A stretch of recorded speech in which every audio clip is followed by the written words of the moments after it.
माननीय सभापति महोदय, मैं राष्ट्रीय राजमार्ग 39 सीधी सिंगरौली के संदर्भ में अपनी चिंता व्यक्त करते हुए माननीय मंत्री महोदय से प्रश्न करना चाहता हूं कि यह कार्य वर्ष 2008 में स्वीकृत हुआ है और अभी 2023 तक पूरा नहीं हुआ, 15 वर्ष हो चुके हैं और इसमें कारण बताया गया है कि भू अधिग्रहण में देरी। तो मैं माननीय मंत्री जी से जानना चाहता हूं कि किस तहसील के किस किस गांव में अभी तक भू अधिग्रहण शेष है और भू अधिग्रहण में जो विलम्ब हुआ है उसके लिए क्या माननीय मंत्री महोदय राज्य सरकार के अधिकारियों को जिम्मेदारी ठहराने के लिए राज्य सरकार को लिखेंगे? Honourable minister. सम्माननीय अध्यक्ष महोदय, ये बात बिल्कुल सही है। ये प्रोजेक्ट 19/9/2013 को बीओटी बेसिस पे गैमन इंडिया को दिया गया था। तब उस समय काफ़ी समस्या आई, बाद में ये कंपनी काम नहीं कर सकी, उनको टर्मिनेट किया गया और फिर से नया टेंडर निकालकर फिर इस प्रोजेक्ट को शुरू किया गया। इसकी लेंथ 105.59 किलोमीटर है, इसकी कीमत 530 करोड़ है और अभी डेट अवार्ड हो गया प्रोजेक्ट 28/6/21 को और इस साल दिसंबर तक इसको किसी भी स्थिति में पूरा करने की हम कोशिश कर रहे हैं। वहाँ के एमपी और आनंदीय सदस्य सभी की तरफ से इसका फॉलोअप होता है। इसमें जो अड़चने हैं उसमें ये मध्य प्रदेश की MPRDC इन्होंने 33.11 करोड़ का फाइल आया है, वो तुरंत मंजूर करके उसको पैसे की भी व्यवस्था करेंगे। ये भी कॉन्ट्रैक्टर जो नया आया वो भी फाइनेंशियल प्रॉब्लम में है। ये जो होता है हमारे यहाँ टेंडर प्रोसेस होती है और ई टेंडर होता है और मुझे इस बात की खुशी है कि अभी तक अलग अलग डिपार्टमेंट में जो काम करने का मौका मिला तो करीब 50 लाख करोड़ रुपए के टेंडर हुए, पर एक भी टेंडर ऐसा नहीं था जो ई टेंडर हुआ नहीं और अभी तक एक भी प्रश्न पर कोई करप्शन का सवाल नहीं उठा। हमारे प्रधानमंत्री जी के नेतृत्व में we are transparent, time bound, result oriented and corruption. और ये प्रोजेक्ट, बाकी 2 प्रोजेक्ट ऐसे हैं देश में जिसमें दुर्भाग्यपूर्ण अटके, उसमें से एक है और मैं खुद मॉनिटर कर रहा हूँ और शायद दिसंबर के पहले इसका काम अभी पूरा हो जाएगा। अभी एक क्वेश्चन के पहले वहाँ की मेंबर ऑफ पार्लियामेंट भी चैम्बर में आई थी, फिर कल मैंने ब्रीफिंग के समय सबसे बात की, आज भी की। उनकी व्यथा बिल्कुल सही है और इसलिए ये काम जल्दी पूरा होगा। अभी इंक्रोचमेंट में 1.8 kilometre main highway and 4.8555 kilometre service road encroachment निकालनी है, जो कलेक्टर का काम है।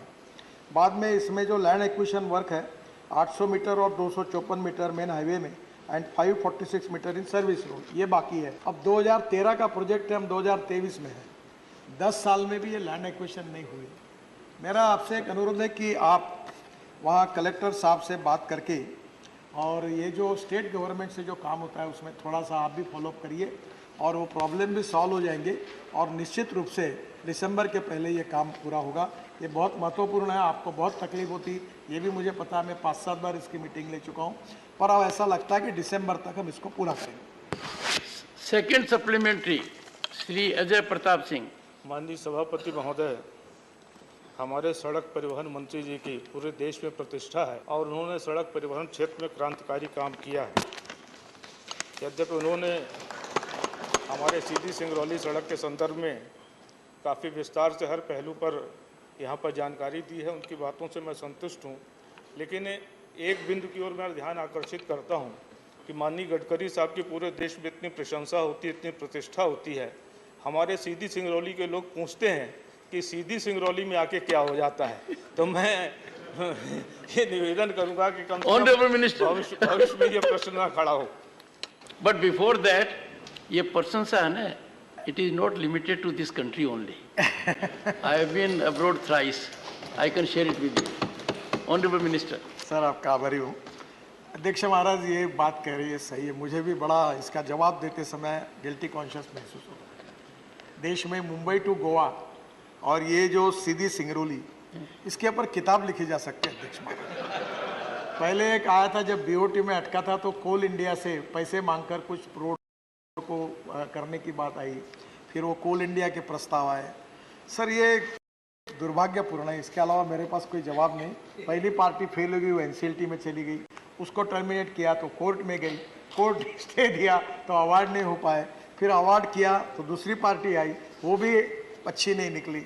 अब प्रोसीजर ये है कि कानून के हिसाब से अगर वो काम भी नहीं करता तो भी उसको नोटिस देना पड़ता है, उसको टाइम देना पड़ता है, फिर वो कोर्ट में जाता है, फिर आर्बिट्रेशन, काउंसिलेशन। अब ये प्रोसीजर है और उसको किए बिना कुछ कर नहीं पाते। पर सच्चाई ये है, जो मैं बिल्कुल एक्सेप्ट करता हूँ, कि बहुत तकलीफ इनको होती है। WCL की माइन है, वहाँ ट्रक, हेवी ट्रक जाते हैं, पोल्यूशन होता है। और कंक्रीट रोड बनाने के बारे में भी उनको कहा था। अब वो कॉन्ट्रैक्टर से कल मैंने बात की है और मुझे लगता है कि उसको अभी 33 करोड़ रुपए देंगे, उससे उसका वर्किंग कैपिटल का प्रॉब्लम सॉल्व होगा। और आप इतने दिन आपने हिम्मत से इसका मुकाबला किया, दिसंबर ये 99% अब रोड पूरा हो जाएगा। श्री अरुण सिंह जी। जी, मैं माननीय मंत्री जी से जानना चाहूँगा कि करीब 6 साल पहले प्रयागराज से होते हुए मिर्ज़ापुर और सिंगरौली के एक नेशनल हाईवे की घोषणा किया था और अभी तक उस पर काम शुरू नहीं हुआ। कब शुरू होगा और कब पूरा होगा? क्योंकि इसके माध्यम से दूरी भी कम होगी और लोगों को, सैकड़ों गाँव के लोगों को राहत भी मिलेगी। Honourable minister. सम्माननीय अध्यक्ष महोदय, अभी जो नेशनल हाईवे को नंबर मिला है उसी के ऊपर हम काम कर सकते हैं और वो भी खर्चा काफ़ी बड़ा है। अब भारतमाला 2 का भी अप्रूवल अभी वेटिंग में है और जब तक इस रोड को हम नंबर नहीं दे पाएंगे तब तक इस पर खर्चा नहीं कर पाएंगे। तो थोड़ी सी समस्या है। हम लोग अभी आज तो इसके ऊपर कोई मार्ग निकाल नहीं सकते, पर जब भी हमें कई अवसर मिलेगा तो इस रोड को हम प्राधान्य से करने की कोशिश करेंगे।